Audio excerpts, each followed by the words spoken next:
subscribe, agar admin lebih semangat untuk menyajikan kontennya. Bab 297. Reva tersentuh dengan ucapannya. Sebenarnya saat dia memberitahu Nara bahwa dia ingin melakukan investasi sebuah proyek, tanpa babi bu Nara langsung menyetujuinya. Dia sama sekali tidak menanyakan investasi apa yang akan dilakukannya.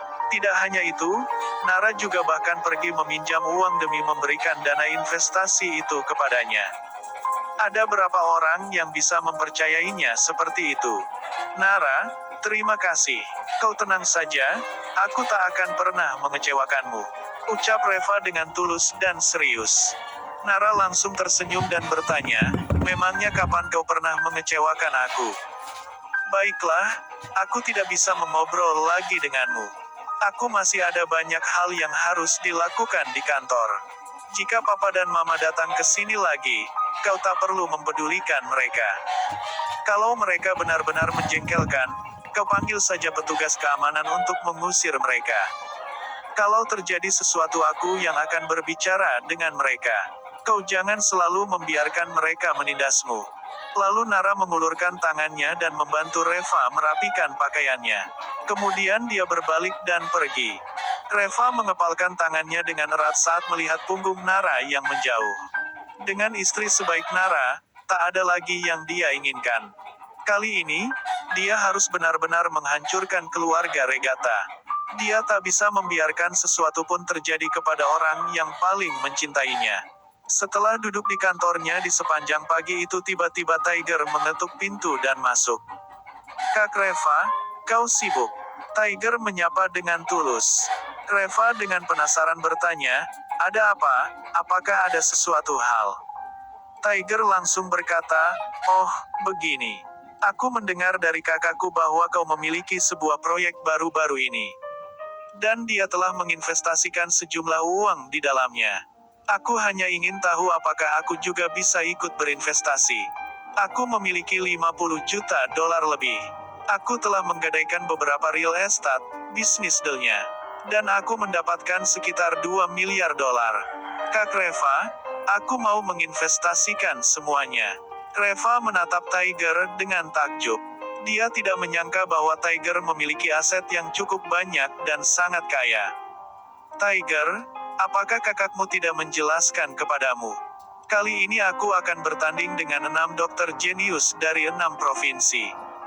Hasilnya bagaimana aku juga tidak berani mengatakannya. Jika nantinya kalah, uang ini akan hilang. Apakah kau yakin ingin menginvestasikan semua kekayaanmu untuk pertandingan ini? Tanya Reva.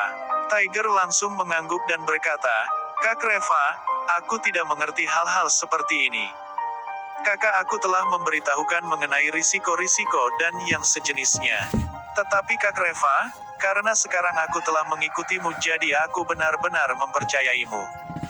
Jika kau mau berinvestasi, aku pasti akan mendukungmu sepenuhnya meskipun hasilnya song. Apa itu uang? Kalau hilang juga bukan masalah besar. Paling-paling dicari lagi saja. Yang paling penting adalah Kak Reva telah menganggap aku sebagai saudara. Jika kau ada sesuatu yang harus dilakukan dan aku sama sekali tidak mau membantu, apakah aku masih patut dianggap sebagai manusia? Reva sangat terkejut mendengar ucapannya. Dia tidak menyangka Tiger akan begitu setia kepadanya. Dia tidak tahu bahwa Tiger telah benar-benar menganggap Reva sebagai pendukungnya. Waktu terakhir kali Reva bisa keluar dari masalah yang melibatkan ke-10 keluarga terpandang itu dan juga telah membuat keluarga Yu memberikan kompensasi 3 miliar kepadanya, saat itu Tiger telah melihat potensi Reva. Dan saat itu juga dia memutuskan untuk mengikuti Reva dan setia kepadanya. Lalu Reva mengangguk dan berkata, oke, Tiger, hanya dengan kesetiaanmu ini saja aku sudah tak bisa menolaknya lagi. Kau bisa ikut berpartisipasi dalam investasi ini. Dan aku berjanji tidak akan pernah membuatmu mengalami kerugian. Tiger sangat gembira lalu dia berkata, terima kasih Kak Reva, terima kasih Kak Reva. Selanjutnya Tiger mentransfer 2 miliar dolar ke rekening Reva. Saat memeriksa rekeningnya, Reva melihat bahwa 2 miliar Nara juga sudah ditransfer kepadanya. Ditambah dengan uang yang telah terkumpul sebelumnya, Sekarang uang di rekening Reva sudah mencapai 122 miliar dolar. Dan jumlah uang ini sudah jauh melebihi aset dari Asosiasi Medis Carson. Jika ingin berpartisipasi dalam pertemuan pertukaran medis 6 provinsi ini, yang paling penting adalah memiliki dana yang melimpah. Karena ini adalah pembagian sumber daya medis dari 6 provinsi yang dilakukan oleh raksasa medis dari 6 provinsi. Jadi ini memang seperti pembagian jatah kue bisnis mereka. Jika dia tidak memiliki modal yang cukup, bagaimana dia bisa ikut berpartisipasi di dalamnya? Orang-orang itu tidak akan membiarkan dia masuk dengan tangan kosong. Lalu Reva meminta Kenji untuk mulai mengurus masalah ini. Masih tersisa 3 hari sebelum pertemuan pertukaran medis 6 provinsi itu dimulai dan Reva sudah siap. Perusahaan farmasi Sus sekarang dalam keadaan kacau balau. Begitu masuk ke dalam kantornya, Nara melihat kedua orang tuanya, adiknya dan keluarganya sedang duduk di sini. Nara hampir pingsan. Orang-orang ini setelah melarikan diri dari rumah sakit malah langsung datang ke perusahaannya. "Pa, Ma, jika kalian ada sesuatu, mari kita bicarakan di rumah. Sekarang perusahaan masih ada banyak hal yang mesti aku tangani. Aku tidak punya waktu untuk ribut dengan kalian sekarang," ujar Nara. Wajah Axel tampak pucat dan dia langsung menggebrak meja dan meraung, "Nara, coba kau katakan dengan jelas, siapa yang ingin ribut denganmu?" Alina juga marah dan memaki, "Nara, mengapa kau berbicara seperti ini? Apakah kami sedang ribut denganmu? Kami datang untuk berbicara denganmu. Kami melakukan semua ini juga demi kebaikanmu sendiri. Bisa tidak kau turuti ucapan orang tuamu ini? Memangnya Papa dan Mama mau menyakitimu? Mengapa kau hanya mau menuruti ucapan orang lain dan memperlakukan kami seperti orang jahat? Kau tahu tidak bahwa jadi orang itu harus rendah hati dan bisa menerima pendapat orang lain?" Hana langsung mencibir, "Kak, kau adalah orang yang paling berpendidikan di keluarga kita. Papa dan Mama selalu mengatakan kau adalah anak yang paling pintar sedari kecil. Tetapi lihat apa yang kau lakukan sekarang. Apakah semua itu bisa dianggap pintar? Sedangkan Reva itu dia bahkan tidak lulus dari sekolah kejuruan. Dia telah menjadi petugas pembersih toilet RS selama beberapa tahun. Selain itu dia juga masih menumpang di rumah kita. Siapapun dapat melihat bahwa orang seperti dia ini adalah orang yang tidak berguna. Mengapa kau masih bisa ditipu olehnya? Dia hanya asal mengatakan tentang sebuah proyek saja dan kau langsung menginvestasikan 2 miliar dolar kepadanya. Sedangkan Papa dan Mama adalah orang yang paling kau sayangi dan cintai. Mereka ingin membuka apotik yang bisa menghasilkan keuntungan dengan risiko yang paling minimalis saja. Kau hanya mau memberikan mereka 10 juta dolar.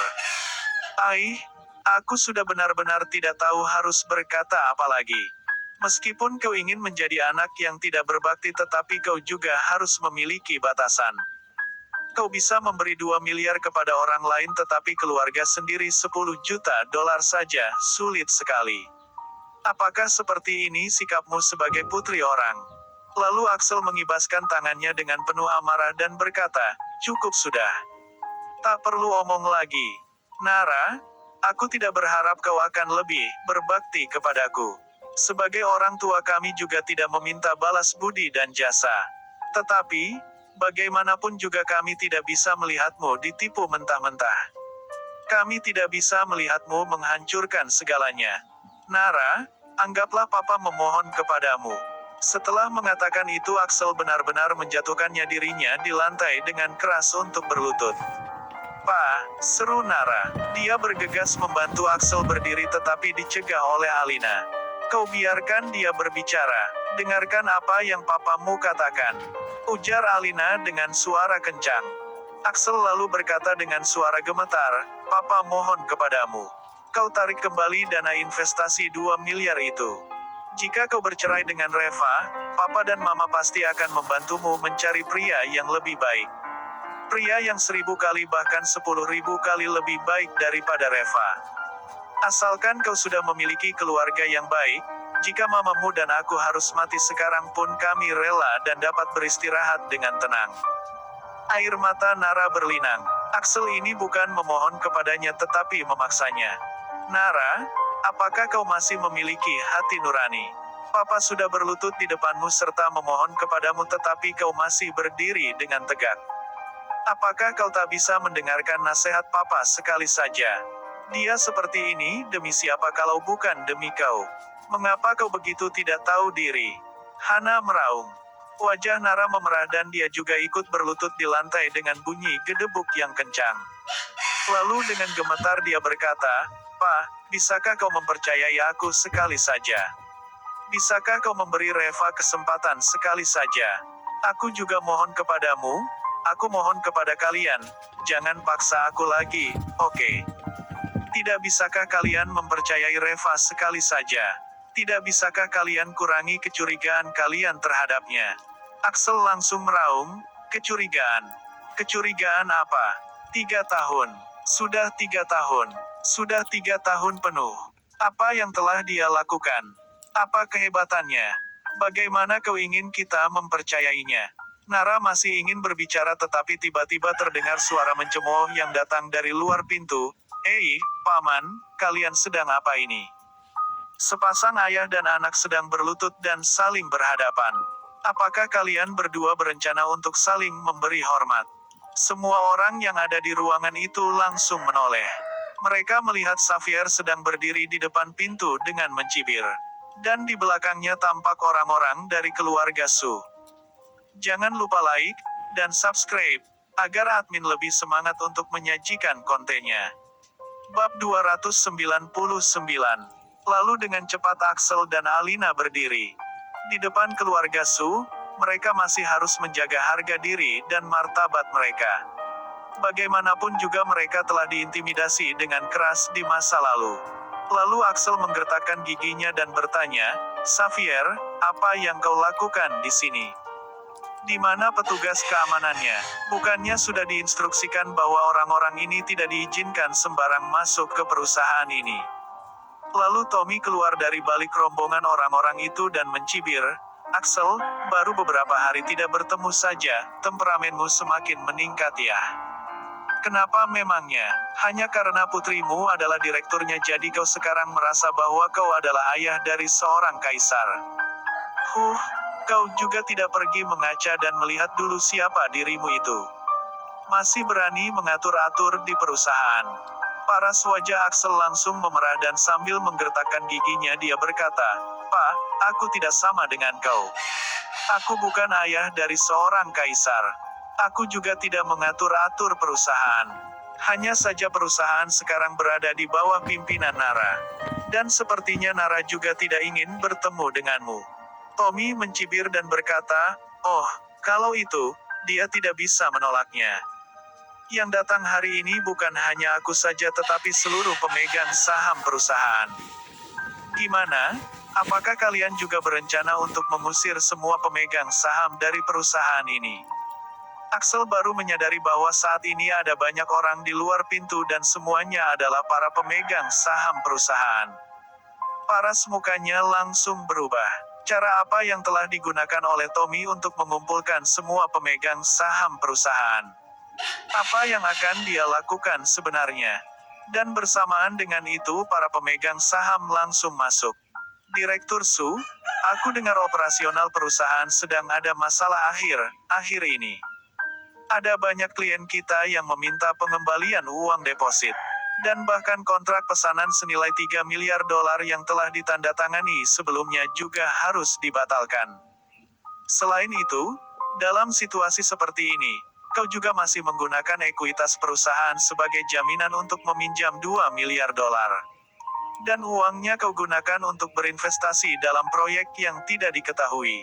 Apakah benar seperti itu?" tanya salah satu perwakilan pemegang saham dengan suaranya yang dalam. Dan tiba-tiba Axel tampak tak berdaya. Semua pemegang saham perusahaan sudah mengetahuinya. Masalah ini pasti akan merepotkan. Lalu Hana memberi Nara tatapan mengejek kemudian dengan suara rendah dia berkata, "Siapa suruh tidak mau mendengarkan nasihatnya? Sekarang masalahnya jadi besar, kan? Aku ingin lihat bagaimana kau menyelesaikannya." Lalu Alina dengan cepat berkata, "Tidak ada hal seperti itu. Saudara-saudara sekalian, kalian sudah salah paham. Perkembangan perusahaan kita sangat baik. Semua baik-baik saja. Dan Kesia langsung meludah dan berkata, "Diam kau. Dasar wanita tua. Kau masih berani mengatakan perusahaan ini baik-baik saja. Apakah kau benar-benar mengira bahwa para pemegang saham itu buta dan bodoh? Apa kau berani membiarkan mereka memeriksa akun perusahaan dan melihat jurnal umum perusahaan?" Alina langsung terdiam sejenak. Kesia lalu melirik Nara dan bertanya, "Bagaimana? Berani melakukan tetapi tidak berani mengakui. Nara, bukannya kau sangat hebat? Ayo, kau ceritakan bagaimana perkembangan perusahaanmu di depan para pemegang saham." "Haha, hanya karena merasa dirimu lebih cantik sedikit saja kau sudah sombong. Aku benar-benar tidak tahu kau menggunakan cara apa untuk mendapatkan kontrak 3 miliar itu. Dan setelah mendapatkan kontrak itu kau merasa sudah sangat hebat, begitu kan? Biar ku beritahu kepadamu ya, bisnis yang kau dapatkan dengan mengandalkan tubuhmu itu sama sekali tak berguna. Agar bisa berkecimpung dalam dunia bisnis dengan lancar, yang paling penting adalah memiliki kekuatan. Meskipun kau tampak sangat cantik dan seperti peri, tetapi tanpa kekuatan akhirnya mereka juga akan bosan dan hanya menjadi mainan laki-laki saja." Orang-orang yang ada di sekitar ruangan itu langsung tertawa dengan terbahak-bahak. Orang-orang ini menatap Nara dengan tatapan yang sangat tidak sopan. Wajah Nara langsung memerah dan sambil menggertakkan giginya dia berkata, "Kesia, jaga mulutmu. Bisnis yang aku tanda tangani itu sesuai dengan kemampuan aku. Ya, memang benar ada beberapa masalah yang terjadi dalam perkembangan perusahaan saat ini. Tetapi aku mencoba untuk mengubah status quo perusahaan. Selain itu aku juga yakin bahwa aku dapat membawa perusahaan keluar dari masalah ini." Xavier langsung mencibir dan berkata, "Nara, kau memang benar-benar pandai membual. Coba kau katakan bagaimana cara yang akan kau tempuh untuk membawa perusahaan keluar dari masalah ini. Dan coba kau jelaskan juga uang 2 miliar yang kau dapatkan dari hasil menggadaikan perusahaan itu akan kau gunakan untuk apa? Jangan memberitahu aku bahwa kau akan berinvestasi di proyek lain. Kau jangan mengira bahwa kami semua orang bodoh. Semua orang dapat melihat bahwa kau merasa perusahaan sudah akan hancur, jadi kau ingin mendapatkan uangnya dan melarikan diri, benar kan? Jangan lupa like dan subscribe, agar admin lebih semangat untuk menyajikan kontennya." Bab 300. Begitu ucapan Xavier itu diucapkan, semua orang yang ada di sekitar mereka langsung gempar. Wanita ini benar-benar kejam. Jika dia melakukan ini, bukankah artinya dia akan menjebak kita? Dia telah menjaminkan ekuitasnya dan menginvestasikan uangnya kepada Reva. Lalu nantinya mereka pasti akan melarikan diri dengan begitu banyak uang, dan selanjutnya bagaimana dengan kita? Ya, nanti saat bank datang untuk menagih hutangnya, mau tidak mau perusahaan harus dijual. Dan saat itu, berapa nilai saham yang ada di tangan kita? Aku benar-benar tidak menyangka bahwa orang yang cantik ternyata sangat kejam. Kecantikan yang beracun, kecantikan yang beracun. Lalu dengan cemas Nara berkata, "Saudara-saudara sekalian, kalian telah salah paham. Aku menginvestasikan uang itu di tempat Reva karena proyeknya sangat bagus. Asalkan proyek Reva ini berhasil, perusahaan pasti dapat keluar dari kesulitan ini. Lagi pula yang aku jadikan jaminan adalah ekuitas pribadi aku sendiri. Sama sekali tidak ada hubungannya dengan ekuitas milik kalian." Xavier langsung mencibir, "Nara, kau tak usah belaga bego di sini.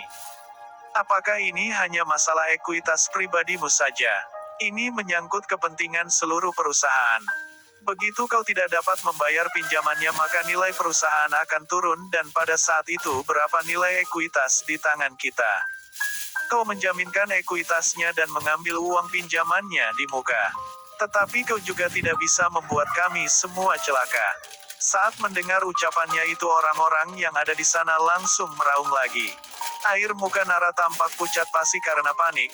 "Saudara-saudara sekalian, aku tidak bermaksud untuk melarikan diri. Percayalah, proyek Reva ini pasti akan baik-baik saja. Jika investasi proyek ini berhasil, tidak hanya krisis perusahaan yang akan selesai sepenuhnya tetapi perusahaan kita juga dapat menghasilkan lebih banyak uang. Semua yang aku lakukan ini adalah demi perusahaan. Seorang pemegang saham langsung mencibir, "Nara, ucapanmu terdengar jauh lebih manis daripada nyanyianmu.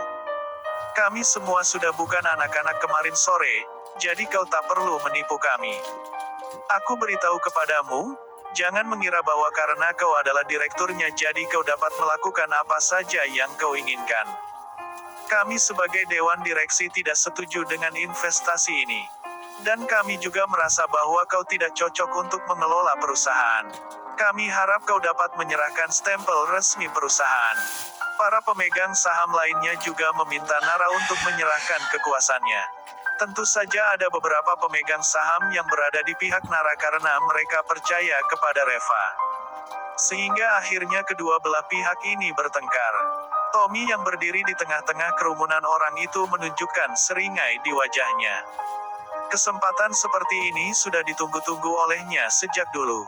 Dia bermaksud menggunakan kesempatan ini untuk mengusir Nara dari perusahaan dan dia akan mengambil alih perusahaan farmasi Sulagi. Axel dan Alina tampak tak berdaya. Lalu Hana dengan marah berkata, "Nara, lihatlah apa yang telah kau lakukan. Aku sudah bilang kan jangan percaya kepada Reva. Tetapi kau tak mau dengar. Kau selalu merasa kami akan menyakitimu. Sekarang kau lihat sendiri, bagaimana kau akan menyelesaikan masalah ini. Ekuitas kau sudah dijaminkan. Jika kau dikeluarkan dari perusahaan lalu apalagi yang tersisa dari keluarga kita. Papa dan Mama sudah bekerja seumur hidup dengan susah payah. Tidak mudah bagi mereka untuk mendapatkan semua yang kau miliki hari ini. Tetapi kau malah menghilangkan semuanya. Apakah kau harus membuat Papa dan Mama benar-benar kesal dan marah, baru kau merasa puas?" Nara menggertakkan giginya. Dia benar-benar ingin membantah ucapan Hana. Apa maksudnya dengan menghilangkan semuanya? Apa hubungannya masalah perusahaan dengan perjuangan Axel dan Alina?